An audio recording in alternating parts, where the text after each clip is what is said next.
8 milhões. 8 milhões de reais. Foi esse o valor que o comprador depositou na conta da empresa da minha família quando vendemos a fazenda que meu avô construiu com as próprias mãos durante 53 anos. Quando recebi a notificação no celular, estava no estacionamento do hospital. Tinha saído 5 minutos antes do quarto onde minha mãe dormia sedada, conectada a tubos e monitores, após a segunda cirurgia no coração em menos de 1 ano. Sentei no carro, olhei para aqueles números na tela e chorei. Não de alegria.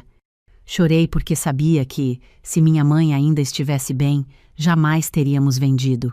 Aquela fazenda era a vida dela. Era a vida de todos nós. Meu marido, Roberto, estava do meu lado naquele estacionamento. Tinha me acompanhado ao hospital naquele dia, o que já era raro. Nos últimos anos, ele sempre encontrava um motivo para não estar onde eu precisava que estivesse. Mas naquele dia estava lá. E quando a notificação apareceu no meu celular, eu, sem pensar, mostrei a tela para ele. Vi o rosto dele mudar em tempo real. Foi como assistir a uma transformação. Aquele momento exato em que uma pessoa para de fingir. Os olhos arregalaram levemente, depois ficaram calculistas. Ele me abraçou, disse que estava orgulhoso de mim, que tudo ia dar certo, que eu tinha sido tão forte durante todo aquele processo. Me chamou de minha guerreira, um apelido que ele não usava havia pelo menos 4 anos. Eu soube naquele instante. Não tinha provas, não tinha nada concreto. Mas existe um tipo de conhecimento que não precisa de evidências. Você simplesmente sabe. Nos dias seguintes, Roberto mudou. Passou a chegar mais cedo em casa, a perguntar sobre o processo de transferência do dinheiro, sobre quando ficaria disponível, sobre como funcionava a partilha de uma herança empresarial entre sócios familiares. Dizia que estava apenas curioso, que queria me ajudar a entender.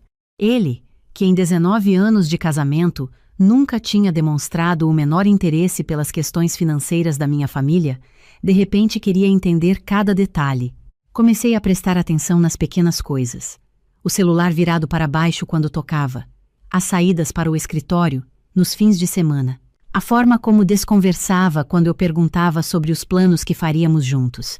16 dias depois de receber o dinheiro pela venda da fazenda, Roberto chegou em casa num sábado à tarde com uma pasta marrom debaixo do braço. Eu estava na cozinha. Ouvi a porta abrir, ouvi os passos dele no corredor, ouvi a pausa antes de entrar. Aquela pausa disse tudo. Ele entrou, colocou a pasta sobre a mesa da cozinha e ficou de pé, do outro lado, como se a mesa fosse um escudo. Fernanda, precisamos conversar. Meu nome. Não meu amor, não minha guerreira. Meu nome, pronunciado com a frieza de quem está encerrando uma reunião de negócios. Sobre o quê? Perguntei. Minha voz saiu calma. Não porque eu estivesse calma, mas porque algumas conversas exigem que você se transforme em pedra antes de começar. E ela abriu a pasta. Havia documentos impressos, organizados com grampos coloridos, como um trabalho escolar bem cuidado. Roberto sempre foi metódico. Era o que eu admirava nele quando nos casamos. Naquele momento, aquela mesma característica me deu náusea. Eu tenho pensado muito, ele disse, sem me olhar nos olhos, e acho que a gente chegou num ponto sem volta. 19 anos é muito tempo, Fernanda. A gente cresceu em direções diferentes. Não tem mais conexão. Não tem mais projeto de vida em comum. 19 anos. Ele resumiu 19 anos numa frase que parecia ter sido escrita por um advogado. E você decidiu isso agora? Perguntei. Nesse momento específico? Não tem a ver com o dinheiro, ele disse. Rápido demais. Quando alguém nega uma coisa antes de você acusar, é porque a coisa é exatamente aquilo. Eu preparei tudo para facilitar ele, continuou, empurrando a pasta na minha direção. Divórcio consensual, sem brigas, sem desgaste. Eu já conversei com um advogado. Está tudo muito claro. Peguei a pasta. Comecei a ler. Petição de divórcio, levantamento de bens, proposta de partilha. Tudo impresso, tudo preenchido com meu nome e o dele. Tudo esperando apenas minha assinatura. Você já tinha isso pronto, eu disse. Não foi uma pergunta. Ele não respondeu. Aquilo também foi uma resposta. Olha, ele se inclinou para a frente, Juntou as mãos sobre a mesa com aquele gesto que eu conhecia, o gesto que ele usava quando queria parecer razoável numa negociação. Eu sei que o momento é difícil. Sua mãe está doente, a fazenda foi vendida, você está emocionalmente sobrecarregada, eu entendo isso, por isso quero resolver tudo da forma mais justa possível. Justa repete. Durante 19 anos de casamento, eu contribuí para essa família. Trabalhei, sustentei a casa por anos quando você precisou se dedicar à fazenda, apoiei você em cada decisão. Isso tem valor, Fernanda, a lei reconhece isso. Ele continuou falando. Disse que não queria a parte que cabia aos meus irmãos na herança, que era uma pessoa honesta, que só queria o que era justo. E então chegou ao número. 2 milhões, ele disse. Eu acho justo pedir 2 milhões. É menos de 1/4 do total. Você fica com muito mais. E cada um segue sua vida sem rancor. 2 milhões de reais. Da fazenda que meu avô construiu. Da terra que minha mãe regou com suor e lágrimas. Do dinheiro que mal cobria os tratamentos médicos e o futuro incerto que tínhamos pela frente. E se eu não concordar? Perguntei. Roberto suspirou. O tipo de suspiro que significa, você está sendo difícil. Então levamos para a justiça. E aí eu vou precisar pedir tudo que tenho direito como cônjuge. Metade dos bens adquiridos durante o casamento, participação nos rendimentos futuros, pensão. Pode demorar anos, Fernanda. Vai custar caro para os dois. Você vai gastar fortunas em advogado enquanto cuida da sua mãe doente. Eu não quero isso. Mas se você me obrigar... Olhei para ele. Para aquele homem que eu tinha escolhido aos 21 anos de idade, que tinha dormido ao meu lado por 19 anos, que tinha comido na mesa da minha família, que tinha chamado meu avô de seu Antônio, com carinho fingido durante décadas. Tudo bem, eu disse. Ele piscou. Tudo bem? Eu assino. Roberto não esperava isso. Estava preparado para uma briga, preparado para lágrimas, para acusações, para o tipo de cena dramática que ele poderia usar como argumento mais tarde. Não estava preparado para silêncio e concordância. Você. Tem certeza? Pode me dar uma caneta? Ele tirou uma caneta do bolso da camisa. Eu peguei, abri a pasta, comecei a ler cada documento com cuidado. Ele ficou ali parado, visivelmente desconfortável com a minha calma. Eu preciso só entender cada ponto antes de assinar, eu disse, sem levantar os olhos dos papéis. É muita coisa. Você mesmo disse que tinha tudo muito bem organizado. Passei 20 minutos lendo. Ele ficou ali, sem saber o que fazer. Tentou olhar o celular algumas vezes. Se mexeu na cadeira. Enquanto lia, fui encontrando exatamente o que a doutora Mônica tinha me dito que estaria lá. Assinei o primeiro documento, o segundo, o terceiro. No quarto, pausei. Roberto, só me responde uma coisa. Tem outra pessoa? Ele olhou para a janela. Tem, disse, depois de alguns segundos. Eu conheci alguém, tem alguns meses. Ela não tem nada a ver com isso. Quantos meses? Uns 8 meses. 8 meses. Enquanto eu passava fins de semana no hospital com minha mãe, enquanto eu negociava a venda da fazenda com os compradores, enquanto eu assinava documentos e resolvia inventário e pagava honorários de advogado, ele estava com outra pessoa há 8 meses. E ela sabe do dinheiro? Perguntei, assinando o quarto documento. Isso não tem nada a ver. Ele desviou o olhar pela segunda vez. Assinei o último documento. Fechei a pasta. Empurrei para ele. Pode ir, Roberto. Ele ficou parado por um momento, segurando a pasta, como se esperasse que algo mais acontecesse. Depois disse, obrigado por entender, e saiu. Ouvi a porta fechar. Ouvi o elevador. Ouvi o silêncio que ele deixou. Peguei o celular e liguei para a doutora Mônica. Ela atendeu no segundo toque. Fernanda, vi que você assinou. Assinei tudo. Perfeito, ela disse. E eu ouvi o sorriso na voz dela. Então está tudo encaminhado. Deixa eu voltar 3 meses atrás, para você entender como chegamos até aqui. Quando os médicos confirmaram que minha mãe precisaria de uma segunda cirurgia e que o custo do tratamento nos próximos anos seria altíssimo, meus irmãos e eu tomamos a decisão mais difícil das nossas vidas. Vender a fazenda. Levamos semanas discutindo. Choramos muito. Mas no final, a saúde da nossa mãe valia mais do que qualquer terra. O processo de venda durou quase 6 meses. Foi durante esse processo que Roberto começou a mudar. No começo eram pequenas coisas, perguntas sobre o andamento da negociação, comentários sobre o que faríamos com o dinheiro. Depois vieram as ausências, os telefonemas em outro cômodo, os finais de semana que ele passava trabalhando. Eu falei sobre isso com minha irmã, Claudinha, numa tarde em que estávamos juntas no hospital. Ela me olhou com aquela cara de "você já sabe a resposta" e disse: "Fernanda, vai falar com uma advogada, antes que o dinheiro caia." A doutora Mônica era especialista em direito de família e planejamento patrimonial, amiga de Claudinha da faculdade. Quando expliquei a situação, ela me ouviu sem interromper e depois perguntou: "Você tem regime de comunhão parcial de bens?" "Sim." "Então herança e doação não entram na partilha. Já é uma proteção. Mas você falou que o dinheiro vem de uma venda de cotas empresariais que você e seus irmãos detinham. Isso é diferente de herança pura. Dependendo de como for estruturado, ele pode tentar argumentar que parte dos frutos gerados durante o casamento entram na comunhão. O que eu posso fazer?" "Várias coisas. Mas me conta mais sobre esse marido seu. Ele tem feito alguma movimentação estranha?" Contei tudo. Os papéis que ele tinha me pedido para assinar 3 semanas antes, dizendo que eram relacionados ao financiamento do carro dele. A forma como ele estava monitorando o andamento da venda. A mudança de comportamento. A doutora Mônica ficou em silêncio por alguns segundos.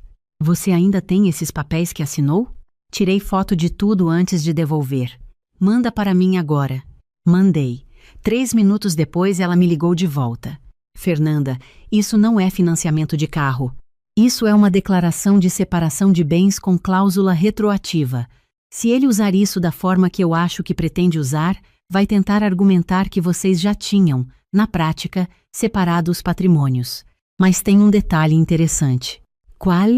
"Esse documento tem uma cláusula de não reivindicação de bens futuros. Está na página 3, parágrafo 2º. Ele colocou lá provavelmente para garantir que você não fosse atrás do que ele tem. Mas o que ele fez, na prática, foi criar um documento onde os dois renunciam a bens futuros um do outro."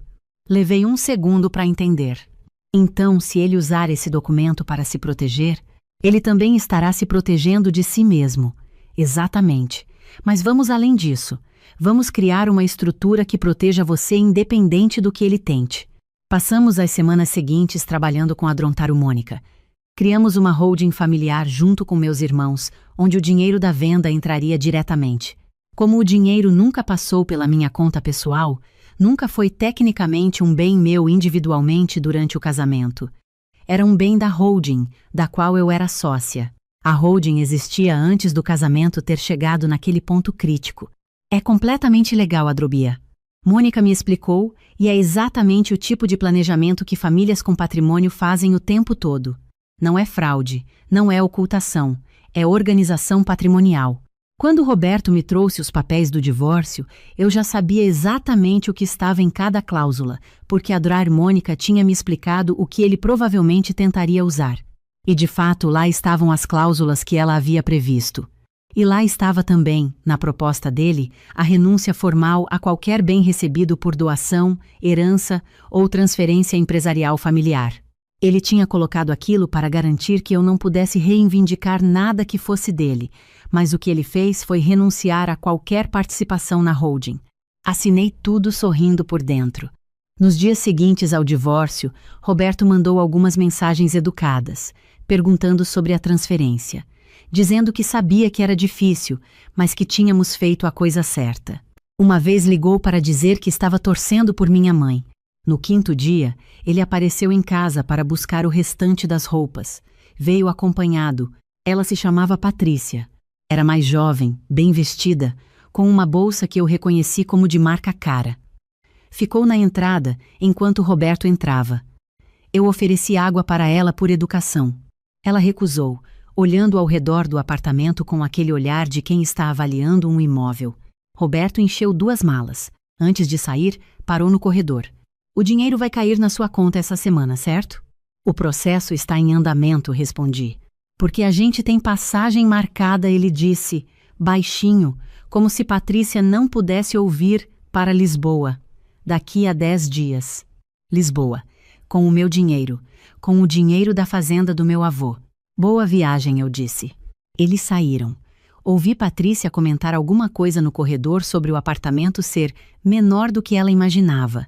Fechei a porta e liguei para a doutora Mônica. 10 dias, Mônica. Ele tem passagem para Lisboa em 10 dias. Fernanda, o dinheiro já está na holding desde anteontem. Está registrado, está contabilizado, está tudo documentado. Quando o advogado dele for buscar, não vai encontrar nada no seu nome que ele possa tocar. E os documentos que assinei? Assinados, registrados em cartório. A proposta dele era para dividir os bens do casal. Listou o apartamento, o carro, as economias conjuntas. Você concordou. Ele vai receber a parte dele nisso tudo, que é bem menos do que ele imaginava, já que a maior parte das economias conjuntas foi usada nos últimos meses para pagar as despesas médicas da sua mãe, o que está documentado. E a cláusula de renúncia, que ele mesmo inseriu, fecha qualquer possibilidade de ele ir atrás da holding. Na manhã do 8º dia, meu celular tocou às 8h45. Era Roberto. Fernanda, eu preciso entender uma coisa. A voz estava diferente, mais apertada. Bom dia, Roberto. Meu advogado ligou agora. Ele foi verificar a situação do dinheiro da venda e não está no seu nome. Está em nome de uma holding. Uma empresa. Sim, eu disse. A holding familiar Borges Santos. Criada há alguns meses pelos sócios familiares para organizar o patrimônio. Mas você é sócia dessa holding. Sou. Meus irmãos também. Então você tem bens nessa holding que... Roberto, você se lembra dos documentos que assinou? Na proposta que você mesmo preparou com tanto cuidado, havia uma cláusula muito específica. Renúncia a qualquer participação em bens recebidos por transferência empresarial familiar. Você mesmo colocou isso lá. Eu li com muita atenção antes de assinar. Silêncio. E os papéis que você me pediu para assinar há 2 meses, os papéis do carro, eles têm a mesma cláusula, Roberto. Você criou um documento me fazendo renunciar a bens futuros seus e, ao mesmo tempo, renunciou a bens futuros meus, inclusive participações empresariais. Você não pode fazer isso. A voz dele subiu. Isso é ocultação de patrimônio. Eu vou processar. Eu vou. Vai processar com base em quê? A holding foi criada de forma completamente legal, registrada na junta comercial, com todos os documentos em ordem. O dinheiro entrou direto da venda para a empresa, nunca passou pela minha conta pessoal. E você mesmo assinou uma renúncia. Sua, Roberto, com a sua própria caneta. Fernanda, eu preciso desse dinheiro. A voz mudou de novo. Ficou menor. A gente fez planos. Já tem passagem comprada. Já tem reserva de hotel. Já. Isso é um problema seu, eu disse. Não meu. Você está sendo cruel. Eu fechei os olhos por um segundo. Pensei na minha mãe conectada a tubos no hospital. Pensei no meu avô, que tinha morrido 3 anos atrás, sem saber que a fazenda um dia seria vendida. Pensei nos 8 meses que Roberto passou com outra pessoa enquanto eu segurava tudo. Cruel, repeti, é você chegar com uma pasta na semana em que minha mãe saiu da 2ª cirurgia. Cruel é você ter ficado com outra pessoa por 8 meses enquanto eu cuidava da minha família. Cruel é você ter me pedido para assinar documentos disfarçados de financiamento de carro. Eu só assinei o que você me trouxe, Roberto. Cada vírgula daqueles documentos foi você quem escreveu. Desliguei. O celular tocou de novo imediatamente. Depois de novo. Depois parou. Começaram as mensagens. Primeiro dele, depois um número que eu não conhecia, que depois descobri ser Patrícia. Roberto, Fernanda, vamos conversar. Por favor, tem como a gente resolver isso de outro jeito? Roberto, eu cometi um erro. Eu sei, mas não é justo o que você está fazendo. Número desconhecido. Oi, Fernanda. Eu sei que você não me conhece, mas eu preciso que você entenda que a gente tinha planos. Você não pode simplesmente destruir tudo. Número desconhecido. Ele me prometeu uma vida diferente. Você está sendo egoísta. Bloqueie os dois. 1 hora depois, a doutora Mônica ligou. O advogado dele me ligou, muito nervoso. Ameaçou entrar com ação de fraude contra credores. E? Não tem sustentação nenhuma. A holding existia no planejamento antes da venda ser concluída, temos toda a documentação da criação, não há como caracterizar fraude. Ele sabe disso. Está tentando assustar. Ela parou um instante. Fernanda, você está bem? Demorei para responder. Estou, disse. Estou melhor do que estava há um mês. E era verdade. Era estranhamente verdade. 2 semanas depois, recebi um e-mail formal do advogado de Roberto comunicando que não dariam prosseguimento a nenhuma ação judicial. Não havia base legal. Ele tinha assinado tudo, tinha renunciado a tudo, tinha preparado sua própria derrota com a eficiência metódica que eu costumava admirar nele. Fiquei sabendo por uma amiga em comum que a viagem para Lisboa não aconteceu, que Patrícia tinha terminado o relacionamento quando entendeu que o dinheiro que Roberto havia prometido não existia, que ele estava morando provisoriamente num flat alugado, com o carro que havia ficado no nome dele e uns 40 mil reais das economias conjuntas que tinham sobrado depois de todas as despesas médicas. 40 mil reais, de um homem que estava certo que sairia com 2 milhões. Ele tentou me ligar mais 3 vezes nas semanas seguintes. Não atendi. Uma vez apareceu de surpresa no hospital, no dia em que minha mãe recebia a alta. Minha irmã Claudinha ficou entre nós dois no corredor e disse, muito calmamente, que não era o momento. Ele foi embora sem criar cena. Naquele dia, saindo do hospital com minha mãe numa cadeira de rodas, eu olhei para o sol lá fora e respirei fundo. Era outubro. As árvores da rua estavam com aquele verde intenso de fim de chuva. Minha mãe olhou para mim e disse, com a voz ainda fraca, "Você resolveu tudo, né?" "Resolvi, mãe." "Eu sabia que você ia resolver." Ela apertou minha mão. "Você é igualzinha ao seu avô. Ele também nunca deixava nada pela metade." Chorei ali mesmo, no meio da calçada do hospital, de uma forma que não conseguia chorar há meses. Minha mãe ficou me olhando com aquele olhar dela de sempre, meio paciente, meio divertida. "Agora chega de choro", ela disse. "Me leva para casa." Nos meses seguintes, trabalhei junto com meus irmãos na reorganização da holding. Parte do dinheiro foi para o tratamento continuado da minha mãe. Parte para um fundo que meu avô sempre quis criar para bolsas de estudo para filhos de trabalhadores rurais da região onde a fazenda ficava.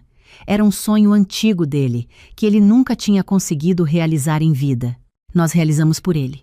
Quando fui ao cartório para registrar a doação para o fundo, a tabelião olhou para os documentos e disse, "Que projeto bonito! De onde veio a ideia?" "Do meu avô", eu respondi. "Ele passou 53 anos construindo isso. Era o sonho dele." Ela sorriu. "Que bom que você está cumprindo." Saí de lá pensando no meu avô. No seu Antônio, como todo mundo chamava.